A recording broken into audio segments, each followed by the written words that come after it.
film with friends, missing VHS videotape repeating. Welcome back, gals and guys. Going to be doing a haul video for you today, just to showcase a couple of the things I bought over the recent weeks and months. I keep telling myself I'm not going to buy anything new until I go through my entire back archive of VHSs, but I keep finding good deals and just keep ordering stuff. First couple things aren't going to be VHSs, there'll be other things that I've gotten that I just want to promote. First thing we got here is Seavage's fan film frights from Low Budget Pictures. Low Budget Pictures 30th anniversary, Low Budget Pictures. This is two fan films that Chris Seaver of Low Budget Pictures made back in the 90s. It's a Friday the 13th Halloween night. It's like a Michael Myers versus Jason mashup. And then From Almost Night to Almost Day is an almost like, I can't really say shot for shot, but a pretty well done remake of sorts of From Dusk Till Dawn that he did. That is actually pretty solid. So Friday the 13th is 34 minutes from 1994, From Almost Night to Almost Day. 1996, 42 minutes. Brand new audio commentaries from 2022. Behind the scenes footage, all this kind of stuff. You can get this directly from him. If you want to look up on YouTube, he has a channel called It Crept from the 80s. Is his channel. Well, I pretty much bought every single thing he's released. He's got a couple, maybe one or two more Blu-rays of older things that he's re-releasing that I need to pick up. But I think I only did maybe 50 of these. And I think when I got mine, he had only maybe 3 left. So they're probably sold out by now, but it's pretty cool. So that's the first thing there. This next batch comes from MakeFlix, which is I got the Bloodletting collection. So this is the DVD for Bloodletting. But I also got the special edition Blu-ray case. It's got the slipcover. And it's autographed on the back by one of the stars and the producer, J.R. Bookwalter. So I've ordered a lot of stuff from MakeFlix here recently, the past couple years. Past year or two. These are the same people that put out that Teen Ape and Bone Jack box set from Low Budget Pictures. So getting into the Low Budget Pictures Chris Seaver world is what got me into MakeFlix, and then some SRS Cinema stuff, that because all those people, 10-Bay Digital, 10-Bay Video, SRS Cinema, have a lot of Chris Seaver's work. So I'm going through and collecting all this stuff that's not Chris Seaver, but from the same people. And then along with Bloodletting, they did a special edition, limited edition, pre-release special collector's edition VHS of the same film. This is number 190 of 200. It's got a couple signatures down there. This I've not seen yet. Obviously, I've got the DVD, I've got the VHS, I've got the Blu-ray, but I haven't actually watched it yet. I just wanted to get my hands on this because I want to try and collect everything I can from SRS and from MakeFlix and from Low Budget Pictures of all the VHS editions. Doing pretty well so far. I think there's a couple things that I think they've taken off the shelves, or they did a limited batch of, and I kind of missed out on. Going also into MakeFlix, I picked up the last box set that they have. This is the Occultist collection from Sterling Entertainment. It's a 2 Blu-ray set.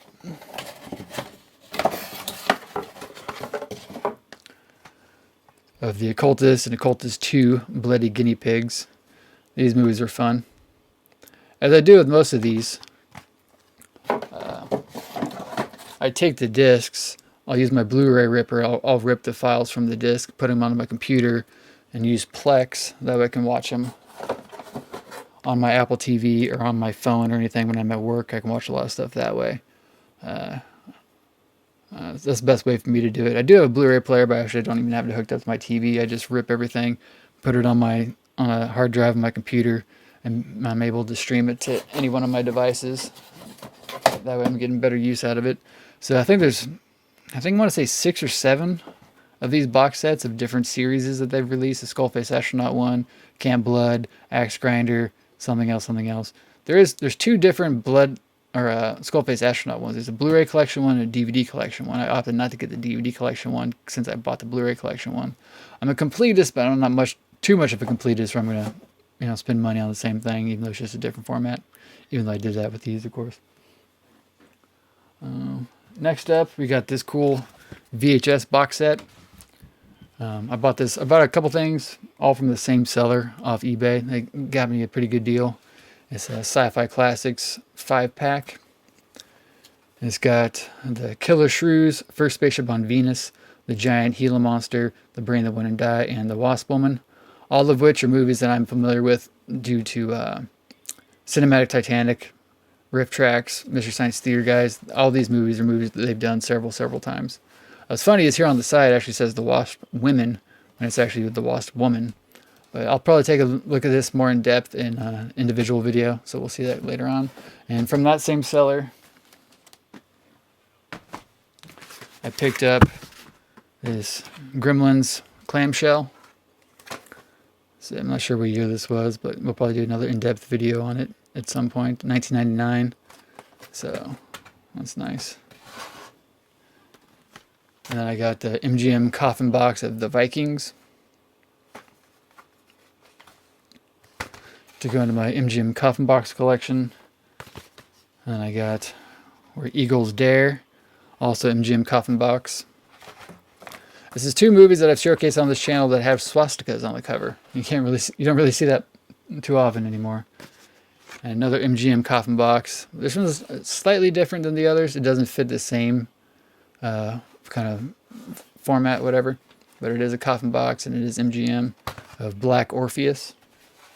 But these and this box set I all got from the same seller, so I saved money on shipping. I usually do that if I find something I like from a seller. I'll look at the seller's other items, find a bunch of stuff, order it, buy it now. That way I get it discounted on, like I said, discounted on shipping. And then I accidentally bought this, the Anchor Bay Evil Dead clamshell, forgetting that I had it already. Because I knew I had two. I had the limited edition one and another one, but I forgot what it was and it ended up being the same one. So now I got two copies of that, which is fine. And then I did pick up this copy of Evil Dead 2 clamshell Anchor Bay. I do have another one of Evil Dead 2 that's a different version than this one. This version I did not buy off the shelves. I bought the kind of the more lame one. But now I think I have all of them on all the different editions of all the Evil Deads, including Army of Darkness and clamshells. I think I have every different edition now. And then I finally got my hands on this, the widescreen edition from Orion, Pictures of Silence of the Lambs, that goes along with the collection, the Orion widescreen collection I'm trying to collect all of. I just need to pick up RoboCop and Falcon and the Snowman, which I don't think actually exists. I'll have to really look into it though. Stay. Sucker. And then going more into in-depth collections, I got this set from a collector on eBay. These are the 20th Century Fox widescreen presentations of the Alien movies. So I bought this set as a set. Alien, Aliens Special Edition, and Alien 3. And sometimes I'll just buy something without really paying attention to it, because I thought this is all four of the Aliens movies. I wasn't realizing I was getting two copies of Aliens.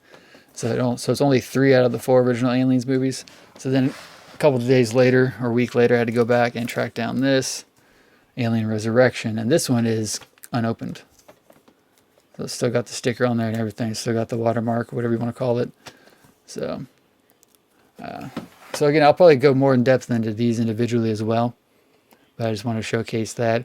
After I get all the Orion ones and a couple more Anchor Bay ones, I'm probably going to start collecting the 20th Century Fox ones, because I like those a lot. These were the first widescreen editions I ever started buying on VHS, with like The Abyss and something else.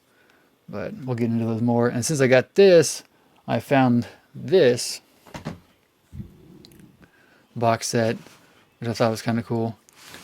And just what drives me nuts about this, though, is this has Alien Special Edition, Alien 3, Alien Resurrection, and then Alien the Legacy, a documentary. These are all widescreen as well, but this is not. So it just bugs me, being a perfectionist of sorts, how like it just doesn't match on the end.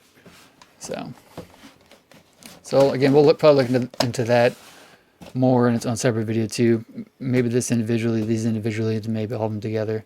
At least at one point, I had the trilogy box set of just the first 3. I don't remember if I still have it in storage. It might have been one of the ones that got water damage from my basement flooded years ago, because the good majority of my archive is in storage right now. So I have to go pull out a box or 2 at a time. I'll go through them, and then I'll put those back and get another box set. So not everything's out like it should be. hopefully by the end of the year I'll be in a new place and I'll unbox the archive, and we'll do a really big, massive, wonderful video of me building the archive, putting the shelves up, putting all the VHSs on the shelves in order. It should be a great day when that happens. But this is mainly what I've been collecting over the past couple of weeks. Pretty good haul. I do have another giant box of clamshells we're going to look at in a separate haul video, which I'll do after this one. So I hope you guys found that fun. Like, comment, share, subscribe, and I'll see you guys next time. Peace.